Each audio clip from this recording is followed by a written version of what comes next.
E agora eu queria convidar os irmãos a abrir a Bíblia em Jeremias para contextualizar tudo o que está acontecendo, apesar do nosso texto base ser o texto de Daniel. Jeremias capítulo 29, vamos começar lendo os... 27, desculpa. Vamos começar do verso 27. Eu vou ler alguns textos com os irmãos, como eu faço na nossa escola bíblica dominical de manhã, na melhor classe de toda a escola bíblica, que é a classe do Crescer Avançado. A gente vai fazendo uma leitura junto e vai descobrindo o que está acontecendo junto e a gente vai caminhando nessa história juntos. Capítulo 27 de Jeremias, nos versos 5 e 6, o tema da nossa mensagem é um Deus soberano. Na verdade, é vivendo com um Deus soberano. E diz assim: eu fiz a terra, os seres humanos e os animais que estão sobre a face da terra, com o meu grande poder e com o meu braço estendido, e a dou a quem eu quiser. Agora eu entreguei todas essas terras na mão de Nabucodonosor, rei da Babilônia, meu servo. Essa última parte do que Deus falou com certeza chocou toda uma nação. Por quê? Porque 120 anos antes, o povo de Israel, o que já era dividido em Reino do Norte e Reino do Sul, sofreu um grande baque. Os assírios vieram e, por causa da desobediência em que vivia o Reino do Norte, os assírios vieram e destruíram o Reino do Norte. O Reino do Norte foi destruído e nunca mais se reergueu. 120 anos depois, isso em se tratando de história, nós estamos falando de um pulo de tempo, algo bem recente. 120 anos depois, Jerusalém, que é o Reino do Sul, onde está o trono de Davi, ali naquele local, onde está a cidade santa, aquele ambiente é sitiado por Nabucodonosor. E aquele povo, com certeza, fica apavorado, lembrando do que aconteceu ao Reino do Norte. E Judá, então, fica com esse medo, porque chegou o invasor, a grande potência mundial não são mais os assírios, agora são os babilônios, e eles chegam naquela região, e eles dominam aquilo ali, e começa a acontecer uma coisa interessante. Se você começa a ler Jeremias, você vai ver que o povo orava pela libertação, e é muito normal. Quando a gente tem uma aflição, quando a gente tem um problema, a gente ora a Deus por libertação, por ser aliviado do problema que está acontecendo. E eles começam a orar, e o que começa a acontecer é que alguns profetas começam a falar para a nação que, olha, fiquem tranquilos, Deus me disse que isso já está passando, a paz e a vitória estão vindo. E aí Deus fala assim: olha, fala para o povo que esses profetas não fui eu que mandei falar. Diga ao povo que eu não tenho nada a ver com o que eles estão falando. Eles estão falando que Deus falou aquilo que eu não mandei falar, e eles estão indo ao povo quando eu não mandei ir. E aí ele vem com essa questão. Olha, fala mais. Fala para o povo, Jeremias, que eu sou o Deus criador de tudo. Fala com o povo que a terra que eles estão pisando fui eu que criei, que os animais que correm por ela fui eu que criei. Fala para eles que é tudo meu. E fala para eles que eu dou para quem eu quiser. E nesse momento eu resolvi dar para Nabucodonosor, meu servo. Olha que interessante. O maior poder que existia naquele mundo era Nabucodonosor, rei da Babilônia. E Deus está falando para o povo de Israel: Nabucodonosor não está sem controle. Nabucodonosor não está agindo do jeito que ele quer. Nabucodonosor está sendo usado por mim para cumprir aquilo que eu mandei cumprir. E essa é uma palavra muito dura de receber. Se você continuar lendo o texto, ele vai falar para o povo: olha, pode ficar tranquilo, o tempo dele é contado, e eu estou à frente disso, e eu vou puni-lo depois. Mas nesse momento, vocês vão passar um problema aí. Vamos ao capítulo 29, vamos ler o que Deus determinou. 29, do 4 ao 14. Assim diz o Senhor dos Exércitos, o Deus de Israel, a todos os exilados que eu deportei de Jerusalém para a Babilônia. Ou seja, o povo já foi levado cativo para a Babilônia. E ele vai falar, olha, agora vocês vão falar para esse povo que está lá na Babilônia, esse povo de Israel que está na Babilônia. E a fala é a seguinte, a partir do verso 5, construam casas e morem nelas, plantem pomares e comam seu fruto, casem e tenham filhos e filhas, escolham esposas para os filhos de vocês e deem as suas filhas em casamento, para que tenham filhos e filhas. Aumente em número e não diminuam aí na Babilônia. Procurem a paz da cidade, para onde eu os deportei, e orem por ela ao Senhor, porque na sua paz vocês terão paz. Porque assim diz o Senhor dos Exércitos, o Deus de Israel, não se deixe enganar pelos profetas e adivinhos que vivem no meio de vocês. Não deem ouvidos aos sonhadores que sempre sonham segundo o desejo de vocês, porque eles profetizam falsamente em meu nome. Eu não os enviei, diz o Senhor. Assim diz o Senhor, logo que se cumprirem para a Babilônia 70 anos, atentarei para vocês e cumprirei a promessa que fiz a vocês, trazendo-os de volta a esse lugar. Eu é que sei que pensamentos tenho a respeito de vocês, diz o Senhor. São pensamentos de paz e não de mal, para dar-lhes um futuro e uma esperança. Então vocês me invocarão, se aproximarão de mim em oração e eu os ouvirei. Vocês me buscarão e me acharão quando me buscarem de todo o coração. Serei achado por vocês, diz o Senhor, e farei com que mude a sorte de vocês. Eu os congregarei de todas as nações e de todos os lugares de onde os dispersei, diz o Senhor, e trarei vocês de volta ao lugar de onde os mandei para o exílio. Isso é a introdução que nós estamos fazendo, é para que vocês entendam todo o contexto que está acontecendo e para que nós entendamos a realidade de Deus para esse povo. Esse povo clamava para que Deus o libertasse do cativeiro. Esse povo primeiro clamava para que Deus não os deixasse ir para o cativeiro, mas esse povo não clamava pelo arrependimento que Deus queria que eles clamassem. Esse povo não procurava Deus, esse povo procurava o livramento de Deus. Esse povo não procurava comunhão com Deus, que é o que Deus pedia. Esse povo procurava os benefícios da comunhão com Deus. E o principal que Deus está falando para esse povo: o castigo chegou. E vocês vão passar o castigo, porque eu sou o soberano, e eu determinei o castigo, e vocês vão passá-lo. Porém, vivam Deus na Babilônia. E isso não é muito complicado? Porque as pessoas estavam aflitas, ou para não ir cativas, ou para serem libertas do cativeiro. Alguns profetas falavam, vai dar tudo certo. E Deus fala, não vai dar certo. Não é hora de dar certo. É hora de você viver Deus lá na Babilônia. É hora de passar pela prova. É hora de caminhar comigo onde você não quer caminhar. E vamos falar a verdade. Muito fácil para a gente falar isso quando está tudo de boas, né? Mas é muito complicado falar que você tem que caminhar com Deus na aflição quando quem está passando a aflição é você. Não é verdade isso? A aflição do outro é sempre mais simples.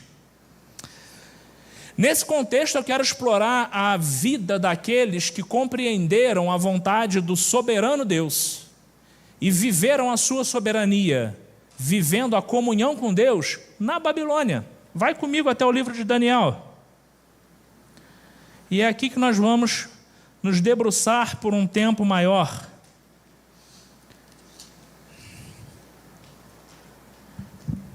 Se você começar a folhear o livro de Daniel, do capítulo 1, você vai começar a ver que assim, Daniel, na verdade, foram 3 deportações. Daniel e os seus amigos foram na primeira deportação. Quem foi nesse primeiro cativeiro para a Babilônia?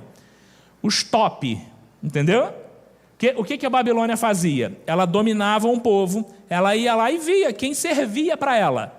Quem tinha conhecimentos que agregavam à Babilônia. Esses eram levados primeiro, eles eram levados para o convívio real, eles viviam melhor do que os outros, e eles meio que começavam a gostar da ideia de ser dominado pela Babilônia, e aos poucos iam perdendo a sua característica cultural, o seu desejo de rebelião, e começavam a viver na Babilônia melhor do que viviam como povo livre antes. Então, Daniel e os seus 3 amigos, que são Misael, Azarias e Ananias, lembra daquela oração pelos filhos?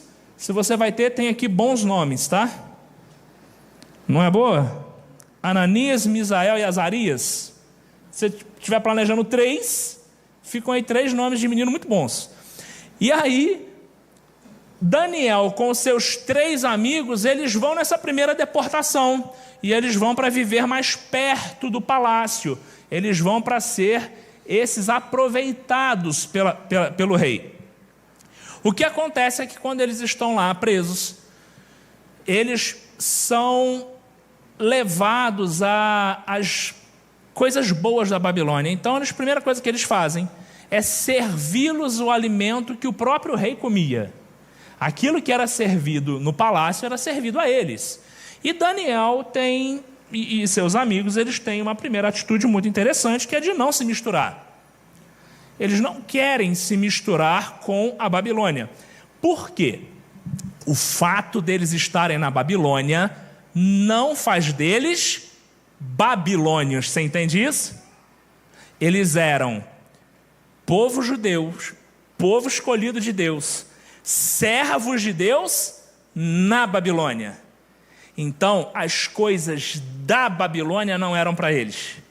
E aí Daniel com seus amigos falam, olha, a gente não quer comer isso. E o copeiro fica um pouco com medo. Ele fala, olha, mas se o rei vier aqui daqui a algum tempo e ver vocês aí magrinhos e franzinos, vai dar problema. E eles falam, não, fica tranquilo, faz o teste. Depois de algum tempo, para minha surpresa também, eles estavam lá comendo seus legumes, e eles ficam melhores do que todos os outros. Porque, para minha surpresa, porque eu gosto muito de carne. Eu ia ficar muito chateado com o Daniel. Eu falei, Daniel, tu podia ter feito algum outro acordo aí com Deus, né? Vamos comer só carne, ia ser muito bom. Mas Daniel fala assim, não. A gente vai comer, vai fazer uma dieta diferente, a gente não vai participar do banquete real. A gente quer ficar separado disso. E aí, você lê no verso 20, ok, vamos lá, 19. Então o rei falou com eles, e entre todos não foram achados outros como Daniel, Ananias, Misael e Azarias. Por isso passaram a servir o rei. Em toda matéria de sabedoria e de inteligência sobre que o rei lhes fazia perguntas, os achou 10 vezes mais sábios do que todos os outros magos e encantadores que haviam no seu reino. Então olha que interessante. Não tem a ver com a comida, com a não comida. Esse texto tem nada a ver com o fato, com a comida em si. Tem a ver com a decisão desses 3 de viver a partir de Deus no local em que Deus os mandou viver. E Deus fez com que o rei achasse graça neles, e Deus os capacitou a se destacarem tanto. O que vai acontecer no capítulo 2, você vai ver que Nabucodonosor é um cara muito doido. Nabucodonosor tem um sonho, e ele acorda, e ele não lembra qual é o sonho que teve. Vocês lembram dessa história? Muito conhecida. Ele não lembra qual é o sonho. Então ele reúne seus mágicos e fala, olha só, eu sonhei, eu preciso que vocês me falem o sonho e me deem a interpretação.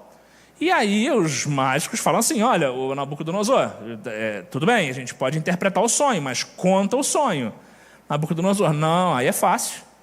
Eu não sei o sonho. Eu acordei aflito, mas eu esqueci o sonho.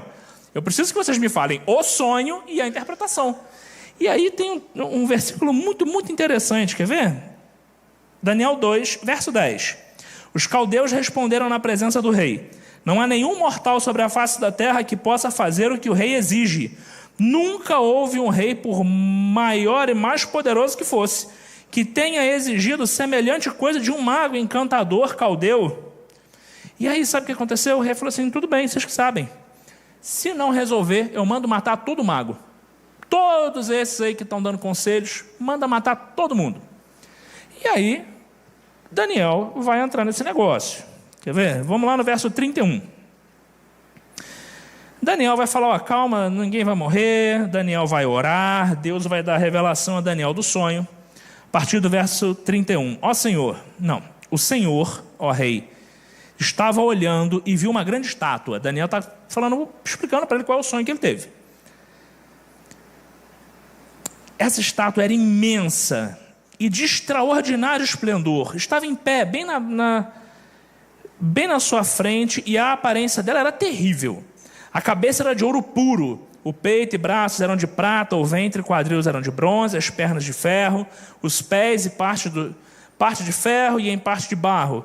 Enquanto o Senhor estava olhando, uma pedra foi cortada, sem auxílio de mãos humanas, atingiu a estátua nos pés de ferro e barro e os despedaçou. O ferro, o barro, o bronze, a prata e o ouro foram despedaçados no mesmo instante e se fizeram como a palha das eiras do verão.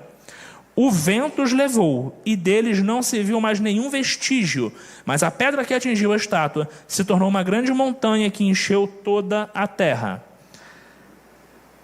Olha que interessante. Daniel ele faz aquilo que os homens disseram que era impossível ao homem fazer. E é óbvio, porque Daniel fez isso através de Deus. Daniel foi só o instrumento de Deus para Nabucodonosor. E aí Daniel vai lá, ele vai explicar o sonho, e ele vai explicar basicamente que nesse sonho, olha, o rei Nabucodonosor, essa cabeça de ouro é o teu reino. E Nabucodonosor fica grandão, né? Pô, cabeça, ouro. Aí ele fala, só que depois do teu reino vai vir outro, que vai ter menos glória do que você. E depois vai vir outro. E no futuro vai vir outro mais fraco, que vai tentar alianças por casamento. E essa pedra vai vir e vai derrubar, e vai acabar com tudo. E é o Senhor. E ele vai explicar essa coisa. Mas o básico da explicação que ele está fazendo, que desagradou Nabucodonosor, é que Nabucodonosor ouviu que o reino dele vai passar. O reino de ouro vai passar. Então Nabucodonosor fala assim, peraí, mas o meu reino, que é de o ouro, nesse esplendor todo, ele vai passar? Como assim ele vai passar? Eu tenho filhos, eu tenho netos? Então Nabucodonosor toma uma decisão bem ao seu estilo. No capítulo 3 você lê, no verso 1, que o rei Nabucodonosor fez uma imagem de ouro que tinha 27 metros de altura e 2 metros de largura, que ele levantou na planície de Dura, na província da Babilônia. Olha só, olha a cabeça desse cara. Ele falou assim, então o meu sonho era uma cabeça de ouro com essas subdivisões e vinha uma pedra que quebrava tudo. Então a gente vai levantar uma estátua bem grandona. E essa estátua vai ser toda de ouro, dos pés à cabeça. Vamos confrontar essa divindade que me deu o sonho, e agora eu vou fazer uma estátua da cabeça aos pés de ouro. E quando ele faz isso, ele manda que quer ver? Verso 5. No momento em que ouvirem o som da trombeta, flauta, harpa, cítara, lira, gaita de folhas e todo tipo de música, vocês se prostem e adorem a imagem de ouro que o rei Nabucodonosor levantou. Quem não se prostrar e não a adorar será no mesmo instante lançado na fornalha de fogo ardente. Então Nabucodonosor não só repele aquilo que ele compreendeu que foi Deus que revelou para ele, falou assim, esse Deus então revelou que eu sou só a cabeça de ouro, então deixa comigo, eu vou fazer uma estátua toda de ouro para mostrar para ele como é que é o meu reino. E a estátua está lá. E agora, ele confronta de novo esse Deus e fala assim, e agora, a essa estátua, ou seja, a minha imagem, todo o reino tem que adorar. Quando ouvirem os sinais, todo o reino tem que se prostrar e adorar essa imagem. E aí dá um problema danado. Dá um problema danado, porque os 3 amigos de Daniel não se prostram para essa estátua. Vai comigo lá no verso 12. Há uns homens judeus que o Senhor, ó rei, pôs como administradores da província da Babilônia, Sadraque, Mesaque e Abednego. Para quem não quer os nomes em hebraico, você pode escolher os nomes da Babilônia, tá bom? Sadraque, Mesaque e Abednego. Esses homens fizeram pouco caso do Senhor, ó rei, não prestaram culto aos deuses do rei, nem adoram a imagem de ouro que o Senhor levantou.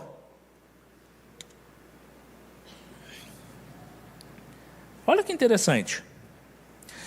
eles não participaram inicialmente das boas coisas que o rei ofereceu para eles, e agora eles não participaram da afronta que Nabucodonosor propôs a eles. Por quê?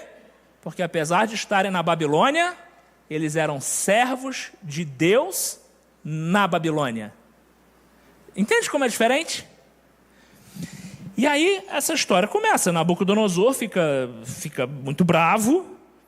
Verso 13, ele fala: então Nabucodonosor, irado e furioso, mandou chamar os três, e eles foram levados à presença do rei. Nabucodonosor lhes disse: Sadraque, Mesaque e Abednego, é verdade que vocês não prestam culto ao meu Deus, nem adoram a imagem de ouro que eu levantei? Agora, pois, se vocês estão prontos, quando ouvirem o som da trombeta, da flauta, cítara, harpa, lira, gaita de foles, era uma orquestra, né? Prostem-se e adorem a imagem que eu fiz. Mas se não a adorarem, serão no mesmo instante lançados na fornalha de fogo ardente. Olha o final desse versículo, olha só o finalzinho. E quem é o Deus que o poderá livrar das minhas mãos? Você compreende que o que está acontecendo ali não tem nada a ver com o mundo material, apesar de estar acontecendo no mundo material? Você entende que a afronta que Nabucodonosor está fazendo é ao Deus deles? E Nabucodonosor está deixando muito claro para eles: olha, estando no meu reino, estando na minha Babilônia, vocês seguem as minhas ordens. E a minha ordem é que vocês se dobrem ao meu Deus. E se vocês não se dobrarem ao meu Deus, estando no meu domínio, sob o meu poder, eu vou jogar vocês na fornalha de fogo ardente. E aí, amiguinho, eu quero ver que Deus pode livrar vocês das minhas mãos. Rapaz, eu gosto muito desse texto, porque esses três são espetaculares. Verso 16: Sadraque, Mesaque e Abednego responderam ao rei: ó Nabucodonosor, quanto a isso, não precisamos nem te responder. Se o nosso Deus, a quem servimos, quiser livrar-nos, ele nos livrará da fornalha de fogo ardente das suas mãos, ó rei. E mesmo que ele não nos livre, fique sabendo, ó rei, que não prestaremos culto aos seus deuses, nem adoraremos a imagem de ouro que o Senhor levantou. Isso aqui é devoção total à soberania do seu Deus. Isso aqui é viver a soberania do seu Deus. É não se relacionar com Deus porque Ele pode ou quer fazer alguma coisa em troca da sua devoção. Eu pensei muito a respeito desse assunto na última semana, porque em muitas conversas que a gente tem assim com pessoas e tal, sobre a teologia, sobre como elas se relacionam com Deus, uma me fez pensar a nível de caramba, tem muita gente pensando assim. Essa pessoa, ela não é da nossa igreja, ela é até de uma outra igreja. Na nossa igreja ninguém pensa desse jeito, é claro. Aí ela falou assim para mim, ela falou assim: não, pastor, porque vai ter uma campanha de oração lá na minha igreja. Eu vou, mas não vou levar meu marido, porque meu marido não está no momento de fé. E se ele pedir e Deus não der, ele já falou que vai parar de orar e não vai falar mais com Deus. E aí eu olhei para aquilo, achei que uma situação tão estranha. Eu falei: deixa eu ver se eu entendi. Você vai colocar um propósito seu diante de Deus, você vai fazer sacrifícios pessoais, vai deixar alguma coisa, ou não sei, você vai jejuar, você vai fazer alguma coisa, para que esse Deus atenda a sua necessidade. E se esse Deus não atender, no caso ele, se Deus não atender a necessidade que ele está pedindo, ele vai ficar de mal. Aí ela: mais ou menos isso. Aí eu falei com ela assim: tá, e assim, o que Deus perde com isso? Ela: como assim, pastor? Eu falei: olha, porque seu marido está se punindo, porque não estar na presença de Deus só pune a ele. Isso só muda para pior quem ele é. Isso não afeta Deus em nada. Aí ela... E o mais interessante é que ela olhou para mim e falou assim, não. E aí eu falei, não. Deixa eu te explicar uma coisa. Você sabia que Deus já era o Deus soberano, todo-poderoso, antes de você nascer? Aí ela, claro, pastor. Eu falei, ou seja, você não muda nada para Deus. Eu falei, você entende que você não faz nenhuma diferença para Deus? Aí ela falou assim, como assim, pastor? Eu falei, tá difícil de entender, filha. Deixa eu te explicar uma coisa. Deus não perde nada de sua glória, poder, majestade ou soberania se você não quiser se relacionar com Ele. Quem perde é você. E aí eu comecei a conversa com ela e tentei explicar através, por exemplo, da história de Jó e de algumas outras, mas o resumo dessa conversa é, eu falei, querida, olha só, se Deus não precisa da gente para nada, é graça Ele querer se relacionar com a gente. É graça Ele me deixar servi-lo. Gente, tem gente muito mais preparada em oratória para estar aqui na frente pregando a palavra dele do que eu. E aí quando eu pergunto a Deus, Senhor, mas por que eu? Ele fala, Fábio, é porque eu quero, e eu nem dependo de você. Se alguém aqui hoje tiver que aceitar Jesus, você não depende de eu pregar. Deus não depende de mim, Deus não depende de você, Deus não depende dos ministros de louvor. Ele faz o que Ele quer, quando Ele quer, com quem Ele quer e da maneira que Ele quer. Eu já contei uma experiência no Peniel que o rapaz se converteu fora de hora. Falei, não pode, não está na hora de converter ainda. Você tem que esperar um momento. Eu não falei isso não, gente, eu só pensei, tá? Falei, caramba, o Peniel está começando, esse cara já está querendo se entregar para Jesus, mas tem o apelo depois. Quase que eu falei para ele, não, peraí, agora não é a hora. Eu falei com a Andressa, o maior aprendizado que eu tive no Peniel foi, depois de servir em alguns, foi essa experiência, porque Deus me esbofeteou dizendo, Fábio, eu não preciso da sua pregação. E para um pregador isso é interessante. Deus falar que não precisa que você conduza a pregação. Mas então por que Ele me deixa conduzir a pregação? Graça. A graça de me usar. E esses jovens entenderam isso. Porque o relacionamento desses jovens com Deus não está baseado em nenhum tipo de solução. Você entende o que eles falaram? Ô rei, você não está entendendo. Você não está entendendo, rei. Se Deus quiser, tu nem botar a mão para me jogar na fornalha, tu bota. Mas se Deus quiser, Ele me livra da fornalha. Mas se Ele não quiser, Ele não livra. Ele deixa de ser Deus por isso? Não. A confiança desses jovens está, rei, se Deus me livrar dessa fornalha, o livramento será para a honra e glória do nome dEle aqui na Babilônia. Se Deus não me livrar da fornalha, e esse ato de não me livrar da fornalha será para a honra e glória minha na eternidade com Ele. Você entende a consciência do que é viver com Deus? Se Deus agir, glória para Ele. E se Deus não agir, glória para Ele, porque eu vou estar com Ele. E esses jovens tinham essa consciência muito, muito, muito clara. Verso 19, então Nabucodonosor se encheu de fúria e o aspecto do seu rosto se alterou em relação aos três. Ordenou que se esquentasse a fornalha 7 vezes mais do que o costume. Ordenou aos soldados mais fortes do seu exército que amarrassem Sadraque, Mesaque e Abednego e os jogassem na fornalha de fogo ardente. Então aqui começa uma primeira situação. Deus não livrou Israel da Babilônia, e nessa situação, Deus não livrou os 3 de serem jogados naquela punição.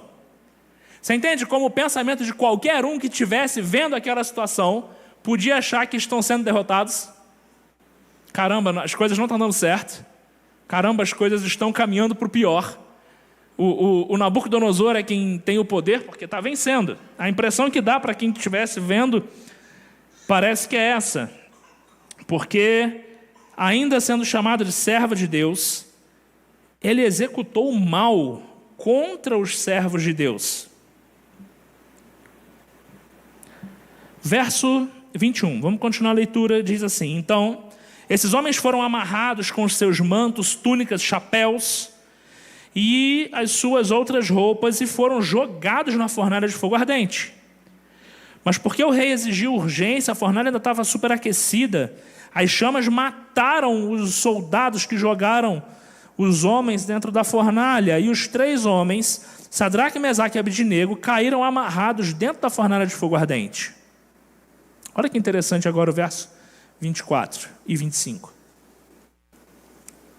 Em seguida, o rei Nabucodonosor, muito espantado, se levantou depressa e perguntou aos seus conselheiros: não eram 3 os homens que amarramos e jogamos no fogo? Eles responderam: é verdade, ó rei. Mas o rei disse: eu, porém, estou vendo 4 homens soltos, andando no meio do fogo. Não sofreram nenhum dano, e o aspecto do quarto é semelhante ao filho dos deuses. Tem algumas coisas interessantíssimas nesses 2 versos. E a primeira delas é que a primeira coisa que chama a atenção é que ali na fornalha tinham 4 e não 3. E aí a gente vê o que Deus mandou lá atrás em Jeremias: vão para a Babilônia e vivam Deus na Babilônia. O que Deus está falando para o povo o tempo todo? Eu estou com vocês. Não tenham medo da Babilônia. Também não cedam aos caprichos da Babilônia, porque eu estou na Babilônia com vocês. Esse é o primeiro fato importantíssimo desse verso 24 e 25. Tem 4, tem mais um lá dentro. E o outro fato, eles estão soltos. De tudo que foi jogado na fornalha, apenas uma coisa se queimou: o poder da Babilônia de aprisionar o servo de Deus. Olha que interessante. Apenas uma coisa se queimou. Quer ver? Verso 26. Então Nabucodonosor se aproximou da porta da fornalha de fogo ardente e gritou: Sadraque, Mesaque e Abednego, servos do Deus Altíssimo, venham para fora, venham cá. Então eles saíram do meio do fogo. Os sátrapas, os prefeitos, os governadores, os conselheiros do rei chegaram perto deles e viram que o fogo não teve poder algum sobre o corpo desses homens. Os cabelos da cabeça não foram chamuscados, os mantos não sofreram mudança, e eles não estavam com cheiro de fumaça. Só o que foi tocado pelo fogo foi o poder da Babilônia, que eram as amarras, que eram as cordas. Todo o restante não teve poder sobre os servos de Deus. Sabe por quê? Porque Deus estava mostrando para eles que até o fogo se submete ao poder dele. Tremendo isso, não é? Agora você veja bem, se esses jovens não tivessem passado por essa aflição de terem sido jogados na fornalha, eles próprios não teriam tido essa grande experiência com Deus. Outra coisa importante: todos os governadores da Babilônia, incluindo o rei, que estavam presentes nisso, não teriam dado glórias a Deus como deram depois. Porque eles viram o poder de Deus sendo manifestado na vida desses 3. Sabe, às vezes a gente quer viver, eu gosto muito de ouvir testemunhos. Tem alguém que gosta?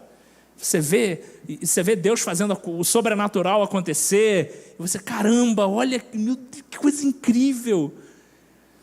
E aí eu olho aquilo e penso assim: nossa, Deus é tremendo, eu queria viver isso.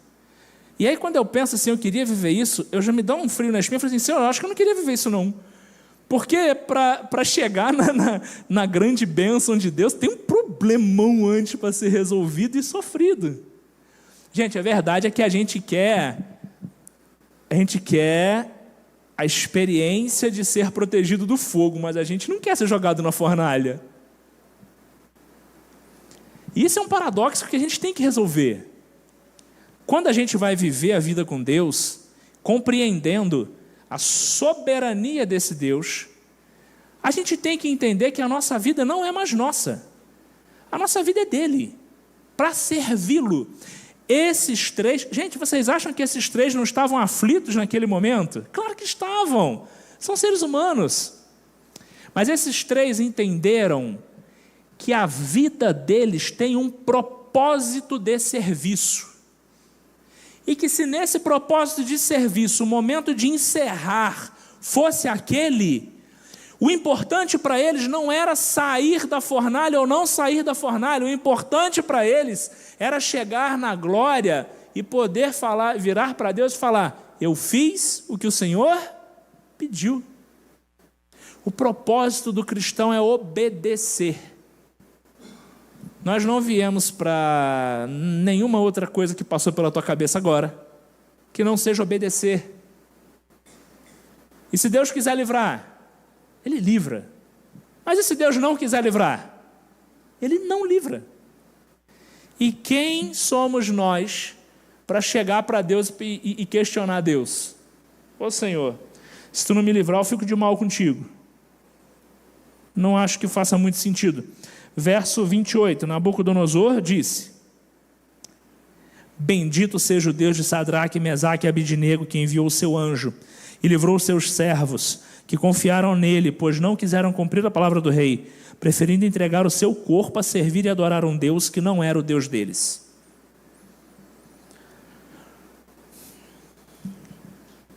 A sua vida tem que ser para glorificar a Deus. É para isso que você vive.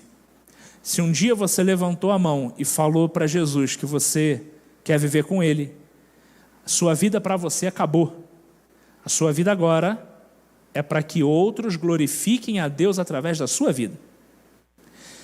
E aí é uma pergunta bem importante. Como você pode servir a Deus em meio à aflição que você está passando? Porque às vezes você está vivendo um momento tão complicado que você só está pedindo a Deus para ser livrado dessa aflição. E não é errado não, continue pedindo, Deus nos dá essa liberdade. Só que se Deus falar para você: não, eu não vou te livrar dessa aflição agora, eu acho que a pergunta que tem que cobrir todas as outras é: Senhor, então como eu te sirvo nisso que eu estou passando? A Grazi, minha cunhada, está lá atrás, é a segunda mais bonita da igreja, porque parece muito com a minha esposa, é a irmã da minha esposa. Ela passou um mau bocado um tempo atrás no hospital. Aí eu cheguei um dia lá, eu vi a Graziela, eu falei: ih, vai dar ruim. Tá bem ruinzinha. Só que eu não falei isso para ela não, né? Nossa, tá bem, Grazi. Cara boa. Mas ela estava bem ruinzinha, sabe? Aí a gente estava conversando sobre Deus. E é natural que a família inteira, inclusive a igreja, estava orando para quê? Para a recuperação da Grazi. É o desejo do nosso coração. Mas na conversa com a Grazi, eu falei com ela, falei: Grazi, a gente tem que orar e pedir a Deus o que Ele quer com você nessa situação. Por mais que pareça estranho, como servir a Deus nessa situação? Como essa situação colabora para a glória de Deus? Sabe, às vezes a gente esquece essa parte da coisa. E é a única parte que realmente importa. Como eu dou glória, como as pessoas que me veem passando por isso darão glórias a Deus.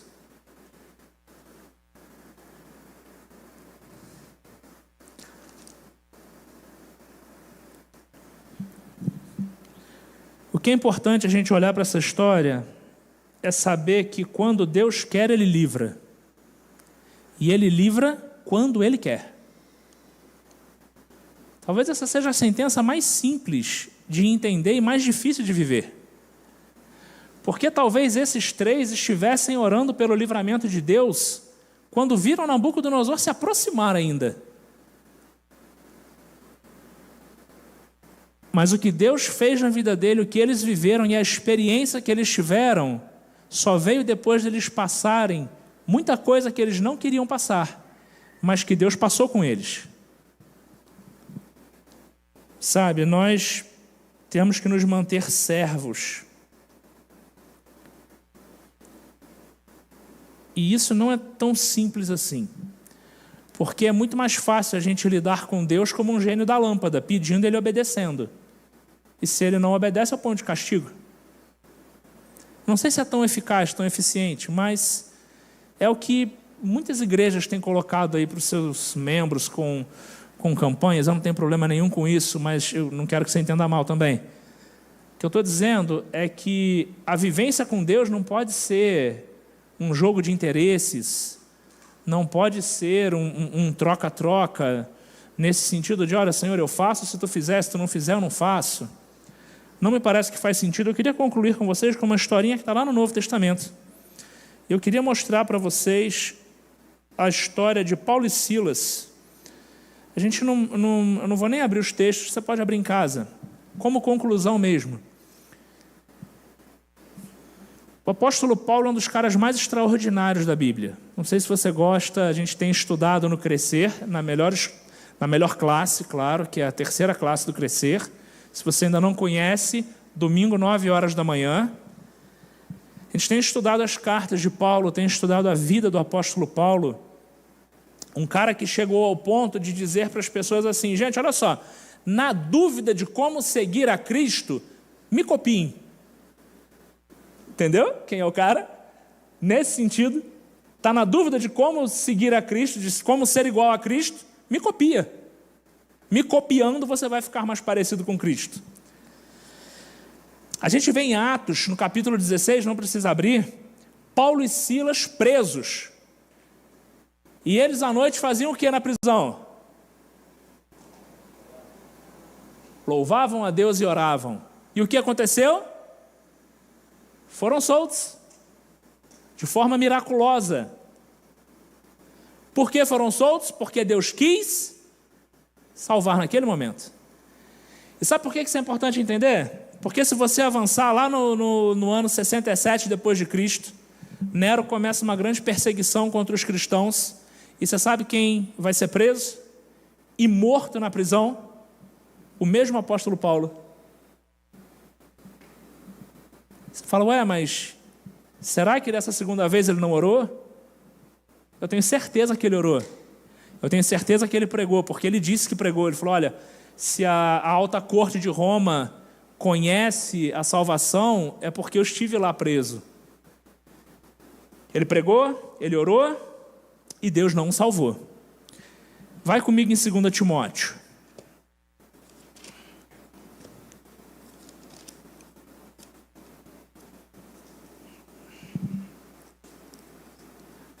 Segunda Timóteo, capítulo 4, de 6 a 8.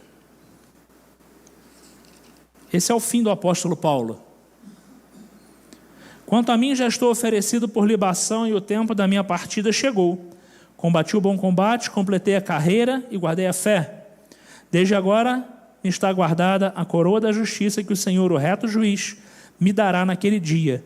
E não somente a mim, mas também a todos os que amam a sua vinda.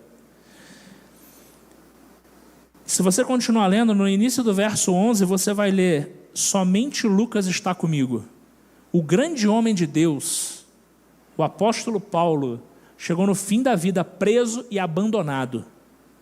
Se você ler no verso 16, na minha primeira defesa, ninguém foi a meu favor, todos me abandonaram. Que isso não lhes seja imposto na conta, mas o Senhor esteve ao meu lado e me revestiu de forças, para que através de mim a pregação fosse plenamente cumprida a todos os gentios, e todos os gentios a ouvissem, e fui libertado da boca do leão. Isso aqui é para responder para nós cristãos uma pergunta que ecoa nos nossos tempos, e eu acredito que ecoou ao longo do tempo. Qual o sentido disso? Qual o sentido de viver para Cristo? Porque costuma dar muita coisa errada. As coisas não vão como a gente quer. A gente pede de um jeito, a coisa sai do outro. A gente acha que vai melhorar e a coisa piora. Tem alguém que não precisa levantar a mão não, mas tem alguém que já passou por essas coisas. Momento de aflição, você fala, Senhor, me livra, e o Senhor não livra. O que esses textos trazem é a consciência de eternidade.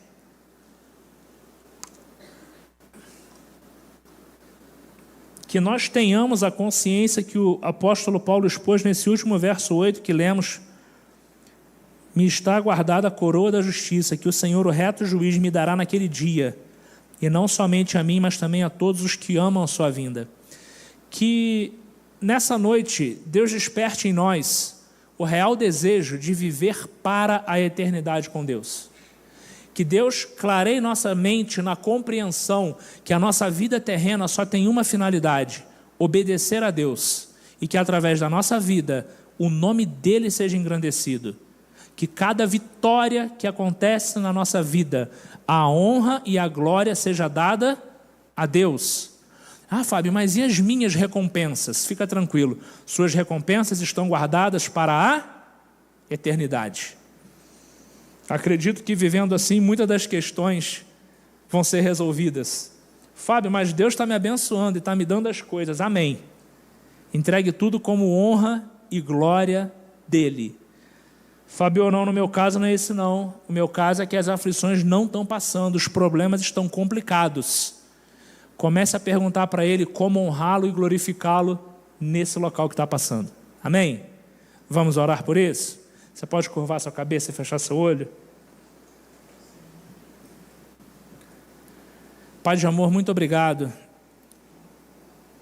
Nós reconhecemos, Senhor, a soberania e o poder que há em Ti. Senhor, reconhecemos que Tu é o Deus Criador e que tudo o que há é Teu, inclusive a nossa vida. Senhor, somos gratos pela Tua presença em nossa vida.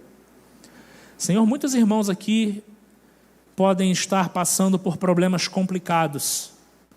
Senhor, não queremos de maneira nenhuma dissuadi-los de orar pela solução dos seus problemas, porque nós sabemos que, Senhor, Tu pode interferir a hora que Tu quiser.